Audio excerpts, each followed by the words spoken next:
Hi guys, welcome to Crazy Burger. So in this video we're going to be looking at our hire car that we got from Alamo from the Orlando International Airport. We picked it up a few days ago, and obviously I'll give you my experience so far and I'll sort of go over the car that we've actually picked up. So this is the Nissan Armada that we picked up from the Orlando International Airport from Alamo. It was through Florida Car Hire, which I'll leave a link in the description. This is obviously based in the UK, and also this is just my experience from obviously driving from the UK. So incredibly, this is actually classed as a standard SUV. Now this is all it was available. They had about 5 cars to choose from. Sometimes the selection is a little bit weird. In the last few years I've had a Ford Edge and also had a Kia Sorento, which was really quite good, but this was the best option. And even though most of the cars classed in the SUV standard range are 5-seaters, this one is actually a 7-seater, so it's probably a good idea to have a good look through the cars that are available, just in case you maybe get a little bit of a bigger car. It is quite a beast, to be honest, and I'll probably still feel a little bit uncomfortable driving it. It is a little bit larger than what I would normally drive back home, even though we do drive a 7-seater back home. But yeah, it's an absolute beast. Just have a good look about it before you set off, just for any scratches and that type of thing, just to keep yourself right. But anyway, let's have a look inside the boot before we get inside the actual car. So obviously it is absolutely huge. Now we picked this just for to fit as many suitcases in as we possibly can. Now obviously, as I said, it has got 7 seats. There are sort of 3 in the back and 2 along the middle and 2 in the front, but basically these go down quite easily. The back seats just pull up and push down quite easily, as so very simple, and then obviously you can get quite a few suitcases in there. Now if you obviously want, you can put those seats down here, the 2 middle seats go down, and you get even more suitcases in. We had about 13-14 suitcases in here, easy, and a lot of other bags besides, so there is a ridiculous amount of boot space in here. So definitely take your time choosing the car, don't just jump at the first one. Take your time and pick wisely. So there is a huge amount of boot space in here. This car is absolutely massive. Have a quick look at the passenger space as well. You see there's only 2 across the middle. Sometimes the seating arrangements are a little bit different, and you've got some beverage holders there as well. I'm sounding like an American now. You can even control the sort of aircon as well from these seats, which is quite handy. Leather seats, it can be a little bit uncomfortable. The heat is obviously extreme at times in Florida, and when you get in the car the first time, these seats will probably stick to you. But yeah, there's plenty of leg room in the middle there for your sort of passengers. Let's jump into the driver's seat and get ourselves comfortable. You can see there's a lot going on in this car. Obviously the passenger seat's on the right side. So from the UK, I need to remember always come in the left hand side of the car. Like a lot of modern cars, this is automatic, and you've got a push button to get started. So just put your foot on the brake and press the start button, and obviously everything should kick in. But before you kick off, make sure you familiarise yourself with all the sort of things going on in the car. Now most cars you probably pick up from the airports here will probably be automatic for the best part, but yeah, make sure you get the aircon setting on, because if you look at the sort of settings in the car, see it's already 90 degrees. I'm pretty sure it will go down a little bit, maybe a couple of degrees at best. But yeah, just familiarise yourself with all the layout of everything that's going on in the car before you even set off. There is no massive rush to get away from the airport, and you don't want to have an accident just before you even get out of the airport, which is a bit crazy. Just familiarise yourself with the aircon.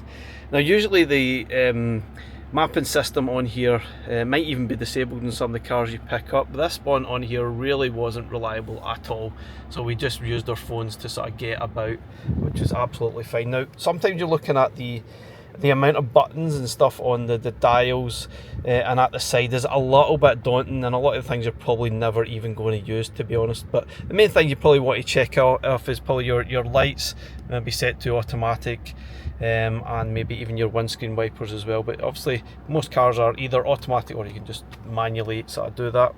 And just, as I said, take your time, get your seat set up. This one I had to mess around with the sort of buttons on the side here for the different seat setup. It was all sort of automatic, so to speak. There wasn't any sort of buttons on or dials on the side. It was a little bit of faff about before it even got to move off. and there's also a lot of stuff that you need to mess about. Get your wing mirrors sorted, and make sure you can see out the rear as well, and obviously this side. As I said, this is automatic. If you've never drove an automatic before, you might want to familiarise yourself before you go off. You need to hold down the brake to then use this. You've got P for park, you've got R for reverse, N is neutral, and D for drive. Generally you'll probably not generally use neutral. I don't recall using that very often. If you're sitting in park, you will just leave it in park. Obviously reverse is quite self-explanatory. For the best part, you'll be on D. Or sitting at lights, just hold your foot on the brake, as so. And obviously just use your right foot to brake and accelerate. Do not use your left. Just put the left to the side, and do not try to use that as if you would a normal sort of geared car. Just leave the left foot as it is. Also picked up while we're at the airport is the sort of toll pass. That you can pick this up. You can maybe want to download the app before you even get to the airport. It's visitor toll pass app. Put all your details in, and all you need to do is basically flash your barcode and you'll get furnished with this toll pass, which should save yourself a lot of charges whilst you're going through all the tolls throughout Florida.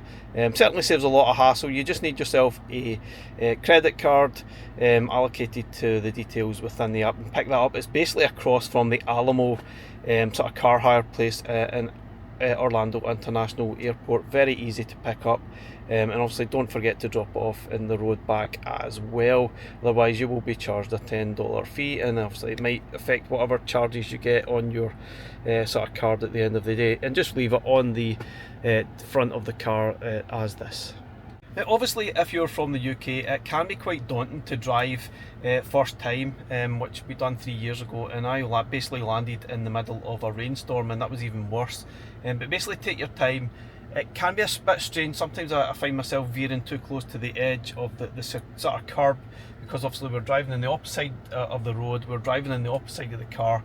But eventually it does become second nature, and you don't even think about what you're doing, and you will be comfortable. I mean, I think the first year I was comfortable. Basically the first day it was fine. Still can be a wee bit daunting. There's a lot of sort of crazy driving out there. People undercut you, overcut you, and obviously overtake anywhere and everywhere, and there'll probably be a lot of people will beat you as well. But just ignore that and just do your own thing, and try your best to concentrate on your driving and no one else's. Obviously you don't have control over other people's cars, just have control over your own, and just concentrate on that at best. You might want to sort of take your time initially. Don't obviously force the acceleration too much. Just take your time, get used to the braking and the acceleration. The car's braking can vary massively from car to car. I think one year we had a sort of brakes that just barely were very spongy, then the next year we had a car that brakes instantly as soon as you tickled the brake. So a lot of whiplash was experienced there. But yeah, just take your time and get comfortable with the car. Personally, I don't think I would have chose this particular car because it is very, very large. I preferred the sort of Kia Sorento, but at the end of the day you only get to choose from whatever's left in the parking lot when you're picking up your car rental from Alamo or whoever you actually choose at the time. Don't forget you can also turn right on a red, unless it says otherwise. If you're sitting to turn right and you see the red light, as long as it's safe to do so, make sure you're looking left and there's no traffic actually coming, you can actually turn around the corner on a red, which is always really strange to me, but it does seem to work. It is a little bit uncomfortable when you're a pedestrian and sort of walking across the road and you can see the cars clearly going across that pathway even though it's a red. I think it's a little bit scary. I don't really like that idea, but when you're driving it does make some sense. But for a pedestrian it's absolutely horrible. But just remember that when you're driving, just look out for that and make sure you can go. You'll probably have someone beeping you anyway if you do sit there at a red light when you can probably go. Now, just remember for the best part when you're filling up your car, I guess most of the cars are probably unleaded, but you need to go in and pay for your fuel up front, and obviously just say you need $40 on pump 5 or whatever unleaded, and then they'll sort of activate that and you'll go and fill it up as necessary. But sometimes you come across like some of the 7-Elevens and other petrol stations, you can just put your card in and pay at the pump as you normally would back home. Some of the sort of pumps do ask for a postcode, which can be a bit of a pain. So obviously from the UK that doesn't really work for me, so I really have to go in and pay at the till. But there are a few, like 7-Elevens seem to be sort of petrol station, but you can just put your card in and pay at the pump, which sometimes is a lot more convenient for me rather than sort of going into the till as you normally would. Now lastly, obviously if you are staying on site at Disney, which we are doing, it's not really that necessary to have a car, but it's more necessary I guess if you're staying off site or you're staying at a villa, then driving a car is quite handy. Some of the prices of the sort of transport, Ubers and Lyfts, can be a little bit all over the place. Where we were at the airport, I think they got charged something like $100 to get from the airport to one of the hotels we were staying at. It was ridiculous. So sometimes you have to weigh it up. Is it worth getting a hire car? Is it not? Because it is quite pricey. Where we got our car, the price was pretty good for the sort of 18 days that we're staying in Florida. It was definitely about £700-800 sort of pounds or dollars, I think it was. So definitely worth looking at. I'll leave a link in the description where we sort of purchased this through, and I would certainly highly recommend it. We've done that for the last 3 years. Anyway guys, I hope that's helpful for you. If you've never drove in obviously the US before, it is daunting initially, but it's absolutely fine. It becomes second nature after you've been driving for a very short time, and this is my 3rd year of driving in the US, and I really don't think about it anymore. It is absolutely fine. Anyway guys, thanks very much for watching. We'll catch you again in the next one. Bye for now.